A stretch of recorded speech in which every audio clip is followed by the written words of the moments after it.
Introducing the Paramena Bliss Podcast, a show dedicated to unraveling the mysteries of achieving optimal health naturally as you transition into perimenopause and menopause. Get ready to join your host, Dr. Seth Yates, an experienced naturopathic doctor, acupuncturist, and kinesiologist, as he shares his wealth of knowledge acquired from over 40,000 patient visits and 15 years in working with perimenopausal females. Welcome to the Paramena Bliss Podcast. Hey, this is Doc Yates, and welcome to the Paramena Bliss Podcast, brought to you by ablehealth.us. And thanks for joining me on my drive to the clinic this morning. And today we are going to discuss a case. The case of the frustrated fitness instructor. So, for privacy purposes, we are just going to call this person M. Their name was the letter M. So, M was, as I mentioned earlier, a fitness instructor, and she's been in the industry a long time. She said that she's been in the industry at least 18 years. So she knows, right off the bat, I know that she knows a lot about fitness and quite a lot about health and probably a lot about diet at this point because she's been doing this for so long. But yet, she had come to see me because she's been gaining weight. She's now in her late 40s. She's gaining weight. This is making her frustrated and she's been feeling depressed because this is literally her livelihood, is helping people get in better shape, lose weight, and despite all of her efforts, she's still gaining weight. And she wanted to lose about 15 to 20 pounds at this point. So it's not a massive amount, but it's significant enough that it was bothering her quite a bit. So we wanted to get 15 to 20 pounds off.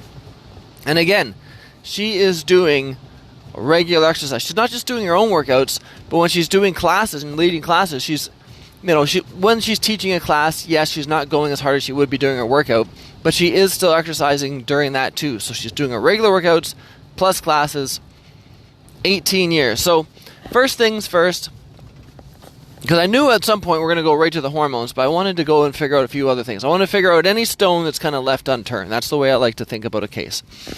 So I started asking her about her diet. And she started telling me about the diet, especially she was telling me about the diet that used to work so well for her. But when I found that out, that was kind of when she first started getting into the industry. And the big thing was the diet that was working well for her before was, in fact, a really healthy diet. Though the difference being is that the diet that typically works for you when you're 30 is not the same diet that works for you when you're mid-40s in terms of maintaining weight.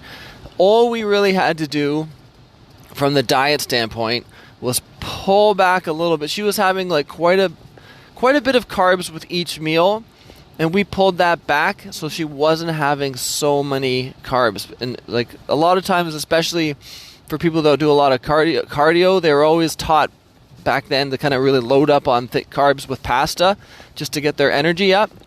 And we changed that. So we had her pull back on our carbs for lunch and supper, and we still had the carbs and some fruit for breakfast. So that was just a small diet change. And then there was another diet change I made to help reduce some inflammation, which means the only other tweak I had to make was that the carbs that she was allowed to pick from, she had to pick from less inflammatory carbs. So I had her focus on root vegetables and fruit because there was some signs of inflammation, which we'll get into in a moment. And she was only having those with her first meal of the day. So root vegetables and fruit, first meal of the day, bang, done. Then I started asking her more about her workouts. And admittedly, her own workouts, she said that they have not been as intense. But this is because normally when she used to work out, she'd have, it would energize her. You have a good workout and you feel better after. Now she has a good workout and she feels exhausted after, and she feels really sore after, and she just feels like she's not recovering from her workouts the same way she used to. And she would wake up and her hands would be stiff from the next day, and her joints would be stiff, and her muscles would be now muscle tightness and pain is normal after a hard workout, but the whole joint pain thing is not. And this was all new for her. So this is one of the things that made me switch to the diet so that it was a little more anti-inflammatory, as we discussed earlier. So pulling back on nightshades, pulling back on some of the more inflammatory grains that I've seen in practice, things like wheat, corn, those were taken out.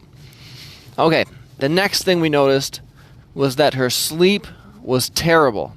So she had a little bit of problem falling asleep, but once she was asleep, she was constantly waking up throughout the night.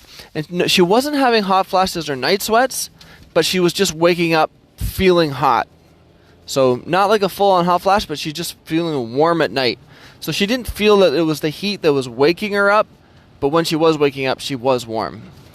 So we have to address that part of it. And we're going to go through the full treatment plan after we go through all these symptoms. Another important part, stress. So in terms of the stress, yes, she was bothered by the fact that she was doing this work and not losing the weight, but that wasn't the major form of her stress. She had just gone through a recent divorce, and one of her parents had recently died. So her mom had recently died within the past 6 to 8 months, and that was a very stressful time, not only with the grief, but then after, if you've never had a parent die, it's just like an endless amount of work after that, dealing with the estate, dealing with all the paperwork, and that can last for months. The fifth point is she's now in her late 40s, and her cycle has changed.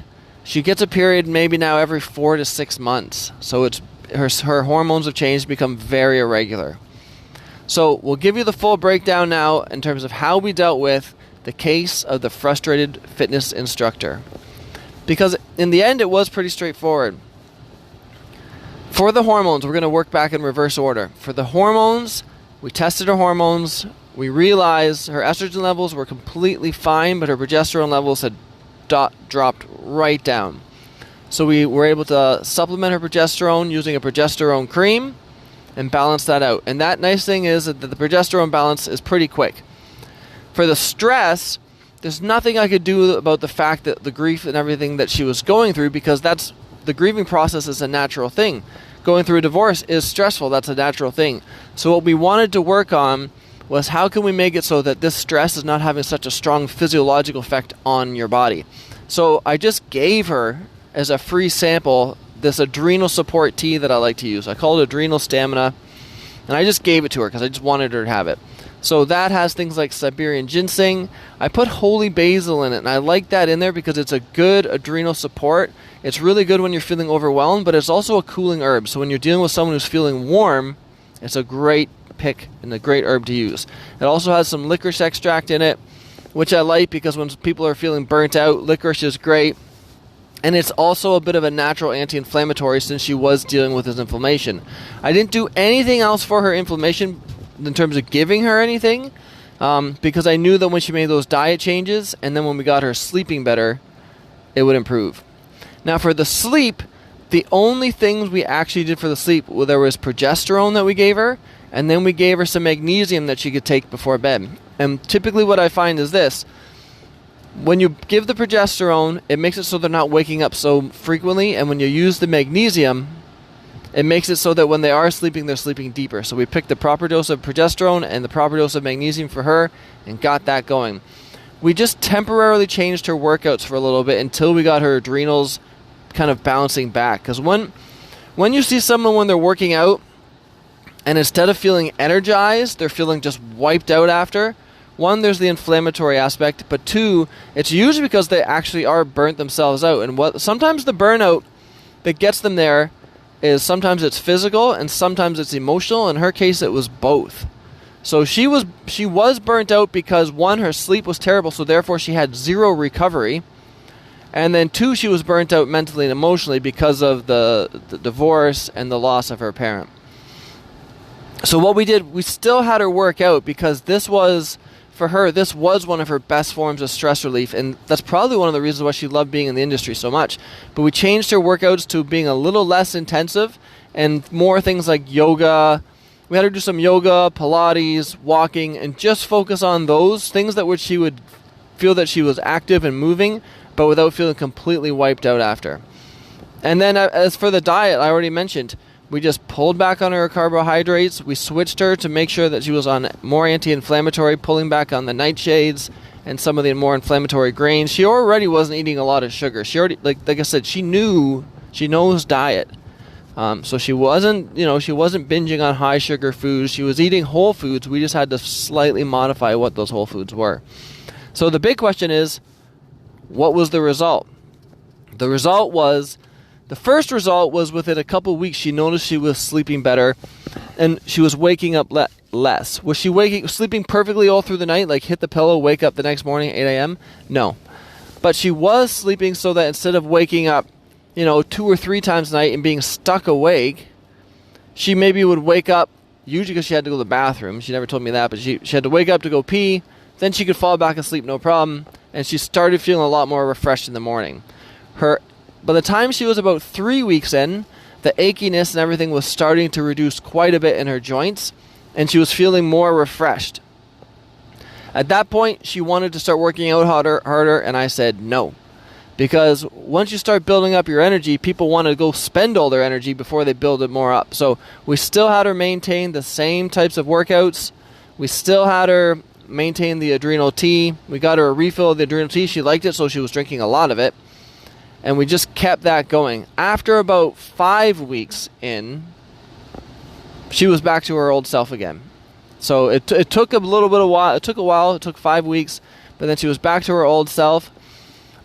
Was she still processing grief from her parent? And was she still upset about the divorce? Of course she was. Who wouldn't be? But she could handle this stress now because she was sleeping, because she wasn't in pain, because of course you want to know about the weight. By the time the month was up, she had lost 10 pounds. Now 10 pounds in a month doesn't seem like a lot. But keep in mind, this person did not have a lot of weight to lose. She was a fitness instructor. She, again, I think as I had mentioned, she wanted to lose say 15 pounds. So she had lost most of that within the first month. And I think a lot of it, as the inflammation comes out, inflammation has swelling. Swelling has water weight. So some of that weight, probably a few pounds of it, was just extra water weight related to the swelling. And that's why some of that weight came off really quick. So she reached her weight loss goal. Well, she was 2/3 of the way towards her weight loss goal. She lost the 10 pounds within the first month. It was going to keep moving now that we had everything balanced. Her sleep was better. Her joints were better. And then after she'd been about 8 weeks in the program, I let her start getting back into her regular exercise routine. And that is it. That is the case of now it's called the case of the no longer frustrated fitness instructor. So that was M, and I'm sure that maybe there's aspects of that you can relate to. Maybe you're not a fitness instructor, but you're working out regularly. You've noticed there's been a change in your workout. You've noticed maybe that despite the fact that you are exercising, your body's changing, the weight is changing, and it's undoubtedly frustrating. So if you have any questions, let me know. This is Doc Yates signing off. Thank you for tuning in to the Paramena Bliss podcast. Don't forget to hit the subscribe button and visit paramenobliss.com for more valuable information on how you can thrive during your transition through perimenopause. Join our community of like-minded women who are dedicated to achieving optimal health naturally, and stay up to date with the latest tips, tricks, and advice from Dr. Seth Yates. And we'll catch you on the next episode of the Paramena Bliss podcast.